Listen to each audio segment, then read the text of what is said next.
It's been a long time since I made some shows on my channel, The Crank.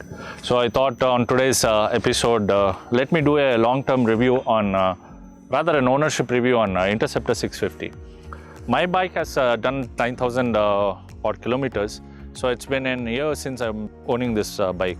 I've chosen to go for Baker Express color scheme, which is European in looks, and it really looks very classy and sophisticated as well as modern though. Now, as you all know, that Interceptor 650 is a twin-cylinder 648cc bike, which has got a 270-degree crank, which offers a distinctive kind of thrum to the exhaust. So, I've been enjoying this bike since 1 year. So, I would like to share my viewpoints on two aspects. One is the plus and the negative. Well, talking about the pros and the cons, I would like to mention the cons first. Well, the bike as an overall package, it's excellent. But however, there are certain niggles. For example, it's been the fag end of the monsoon, and I'm seeing that there's a fogging which is happening on the inside of the instrument cluster, which is quite irritable. I mean, it's not it shows that there's some quality issues to be addressed to. Number two, it's the weight of the bike. Since the bike is weighing around 204 kgs wet weight, when I'm riding the bike in the traffic congested conditions, I find it difficult in the sense that to maneuver the bike, especially when it's in the parking and I have to take it down manually pushing the bike and all. The weight is one big drawback in this bike. However, once you start rolling, that shouldn't be an issue. Number three, what I find as a con in this bike is once what happened is I was riding the bike on the highway and I had to suffer a puncture, and that all translates down to this, that this tire has got a tube inside it. Now talking about the pros in the bike, this bike is an excellent all-rounder. It's a classic bike with a retro looks, and talking about the engine, the performance, the drive dynamics and all, the ride dynamic, I'm sorry. This bike ticks all the boxes, all the right boxes. Now I was riding a Duke 390 earlier. Compared to that bike, this is a totally different one altogether, because the power delivery is very linear, and in the town it's like the mid-range and the bottom end grunt is very good. So once you surpass around 3000 RPM or 3500 RPM, that's where all the power is. I think it delivers around 54 Newton meters of torque and around 42 horsepower, which is relatively delivered at a lower RPM. So what I'm trying to tell you is that the low end and the mid end grunt is where this bike really performs very well. So if you're out on the highway, you want to overtake, all you need to do is downshift one gear and there you go. But you need to ensure that you have to keep the power band within around 3000 to 4000 RPM. And that is where all the drama comes into the picture. So this is a fantastic bike when it comes to performance. Where it really shines is the braking. This has got a bi-brake from Brembo, and this brake is really excellent. When it comes to the stopping power, you just jam the brakes and there it goes. Even though it is so heavy, it brakes much earlier than the Duke 390 is what I found out. So that's a big plus point. I really enjoyed the braking in this bike. And the chassis from Harris Performance, absolutely phenomenal. It just leans into the corner. We were out on the corner, you just cut into the corner, it just blends in so beautifully, it just goes into the corner, and it's a very nice bike. But you can't do this in the city because of the weight. You can't really do the nippy kind of driving what you can do on a Duke 390. That's one downer in this.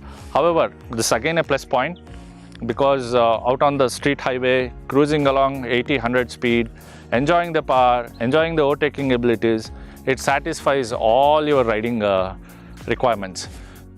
Another plus point in this bike is the fit and finish, the quality. Look at the paint, man. Absolutely, this bike is solid. The paint finish is exemplary. The kind of clear coat they have used, the way they have finished the bike, the way the switchgear feels, that nothing is substandard in this. For this price range of approximately 3.64 lakhs, it's really excellent value for money. Man, not just the paint and the chrome I'm talking about. Look at the chain, man. The chain is from DID. This is usually used in super bikes or high-end bikes. So they have not done any kind of compromises when it comes to the fit and finish, the quality of parts used. Everything is excellent. The quality list goes on. Look at the brake braiding. It's a steel braided lines. So generally, again, this is not used in ordinary bikes. And also the tire is from Pirelli Phantoms. Even that offers a decent amount of the grip on the road, but not on the wet. Wet grip is not all that good. But I've seen new bikes are coming with the Seat tires because of the import restrictions. These tires are excellent, and braking is too good. So it's overall, they've used quality parts from the bin. So it's fantastic. Man, one sore point I would like to say, I don't really say it's a con, because most of the reviewers keep on saying that this foot pegs hinders their shins, and it comes in between, and then the seats are very bad. I've seen it, but I'm sharing my viewpoint.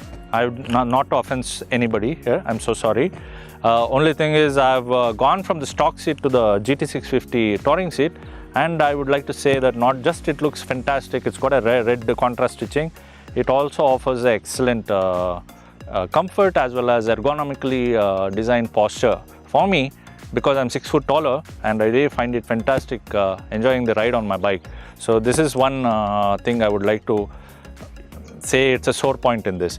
Even this doesn't hinder my hinder my shins when I'm moving the bike around, because we have to understand that the engine is pretty big, and since it's jutting out, they have put the pegs on the outer side.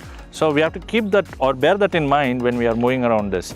So it's okay for me, and overall I am very satisfied with my bike. Fuel efficiency wise, I'm getting around mean average of 25 to 26 kilometers per liter. I think that's pretty decent for this kind of big engine. Now, sharing the cost of owning this bike, other than the fuel cost, the running cost or the maintenance cost is pretty, it's not too deep pocket. I mean, it's okay. It's coming to around 3,000 to 4,000 rupees per service, probably going up to 5,000 for an oil change or something like that, which I have not kept the actual numbers in my mind. But one thing is sure, it doesn't pinch your pocket. So that's one thing. And warranty issues and all, there are certain things I would like to share.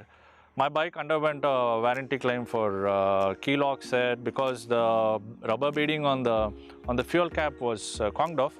So it was ruptured, and fuel was leaking, and then there was a sensor issue, and there's one small coating or paint quality coating issue on the cover of the, I don't know what that part is, I'll show it to you here.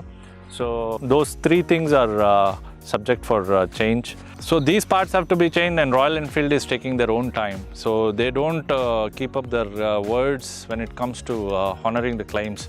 So that's one negative thing which I want to share. So going by that logic of whatever I explained to you, you would be wondering whether I'll be keeping this bike for a long time, or else would I recommend one for a person who would be interested in an Interceptor 650?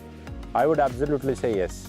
I'll be keeping the Interceptor 650 for a pretty long time. That's what I am wishing for, because I love this bike. I love the looks of it. I love the performance. It's overall a fantastic package. It's a peaceful, it's like, it gives you that kind of peaceful mindset when you're riding it. And now for the people who would be willing for buying this bike, yes, I would definitely recommend. But keep in mind that this is a 650cc, so anybody who is upgrading from a 150 or a 250cc, this is a bike they would really enjoy. But also keep in mind the cons of this. This is a very heavy bike. It is not a bike you can buy and use it for daily commute to your office in a very or a highly traffic congested roads. Absolutely, this is not a practical one. If you are doing weekend rides on the highway and you are using it quite often on a lesser traffic area, then this bike will satisfy all your needs. That's what I wanted to share with you guys. So hope you enjoyed this video. So I'll come out with more videos in coming days. So see you then. Have a nice day. Ciao.